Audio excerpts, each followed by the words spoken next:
I took the song names from these 6 albums and put them on the tops of my quarter panels on the front of my C6 Corvette for my C6 transformation into a Metallica Racing Livery. This is that process. If you look at the sides here that I put on the side of the quarter panels, I took their 6 major albums from the first 6 on the driver's side to the second 6 on the passenger side.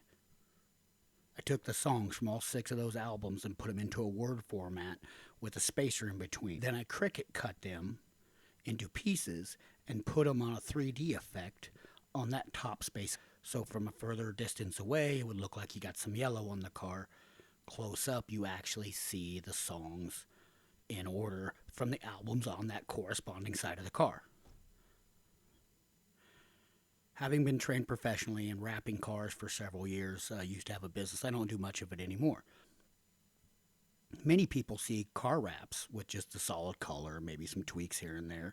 And then other people see cars or vans with advertising. Okay, there is a color change kind of wrap, which took my car from orange to black. And then you have what you call print vinyl. And that is essentially white vinyl that's printed on like a piece of paper that you can still shape and form around a car like you see on buses and everything else that can have advertising. I mean, you could print anything. If you can print it on a piece of paper, you can print it on vinyl. The reason why I say that is because it's the easier way to do what I did. But I didn't want to do it the easy way. When you look at some other race car liveries and other, themed cars that people do, they just print it. And that's cool, and that's fine. But I was looking for something a little more artistic. I'm not the biggest artistic guy in the world, but I think I do have some pretty good ideas here and there. And I thought about printing it off, and I thought, no, let's do it with cut vinyl, right? And then I thought, after I kind of came up with this, I was just kind of going and getting ideas. I decided to do those lettering, but I just knew how big of an undertaking it was, right? But the 3D effect when you rub your hand along it is just totally cool. And it's, from an artistic point of view, you either appreciate it or don't. I'm sure there'll be comments out there about how stupid it was to take all the time to do this when you could just print it off, for people that know how wrapping goes like that.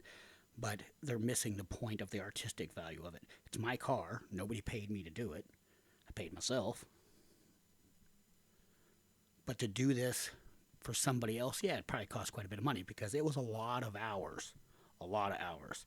A lot of that hours came from the printing, because it does take a while, even though you get it started. But it took, an hour or so per print, per cutout. And then the weeding took an hour or two per sheet. So for the sides, it probably took, 8 to 10 hours per side for just weeding all those letters. So there's a good 20 hours just in these letters. Actually, could be a little bit more because I played with a lot of things, but it's probably about 20 hours, we'll say. Anyway, we're just kind of going through the process here. You can kind of see what I did. It's much like into the other cut vinyl where Cricut them out, you cut the vinyl out, put it on backing paper, put it on the car where you want it, pull back half, cut the backing paper off, put down one side, pull it up, squeegee the other half, kind of lines it up. That's kind of the entire process. So I just did the same with all these lettering and repeated that process.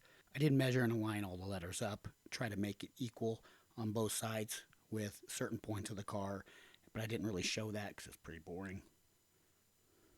There is a couple situations here where I missed a letter and I fixed it, or a letter was damaged, so I fixed it afterwards. And as you can see, there was a part up in the corner that had kind of a big space for when I printed it off. So I took one little word, I think it was the song one, and it fit really perfectly right there. So I had a bunch of leftovers, so I just put the word one right there. One of the more entertaining things about it, when I took it to LA for the All Within My Hands concert, I did have a couple people ask me, it's like, how did you get those letters on there? And I told them, well, I put it on one by one. I mean, could you imagine? I mean, you're talking hundreds of hours, but that was just crazy.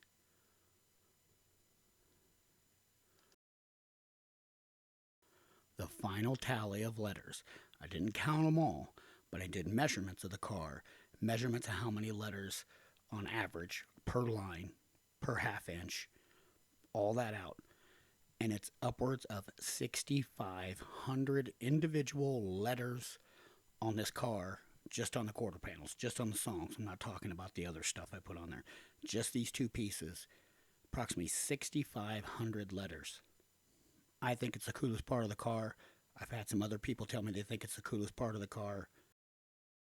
I really liked it. I wasn't sure if I was going to like it when I did it. I was actually concerned, especially about the size of the letters. You know, if you get them too small, it doesn't look as good. If you get them too big, they stick out too much. Because I wanted that effect where, again, if you're coming down the road, you see these yellow things going up the car, and you get closer, and you're really close, and you realize it's lettering, and it's actually song names. And some of the songs are obviously broke up. It's not per song, right? One of the lines might start in the middle of one song and finish in another. It's totally random, and that's what's cool about it. Because if you're an actual fan, you would recognize it. And that was part of what I was going for. Clearly, this isn't for your average fan. It's a piece of artwork, if you will, if you're into that. So that's the process. This is my creme de la creme. This is the thing I'm most proud of on this car. It was very cool. It was very much an experiment, and I'm really glad I did it. I don't know if I'll ever do it again, but I might. Who knows? I really think the randomness of the letters and the 3D effect of the letters really what makes it stand out. The cut vinyl that does that. You know, if you rub your hand along it, you can feel each letter. You can feel the bumps of it. It's a little more difficult to wash, which I hand wash it anyway, but you know, you don't want to catch corners and things like that.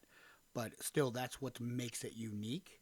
And I'm fairly certain, I've been traveling around the country a lot to see Metallica. Seen a lot of rap cars. You know, I lived in Dallas. You know, Dallas, and now I live in Vegas, the two kind of rap capitals of the country, if you will. That and L.A. as far as car wraps go. And I've never seen a car with lettering like this. Doesn't mean it's not out there, but I'm fairly certain this is probably the craziest individual 6,500 lettering on a car. It's one of a kind.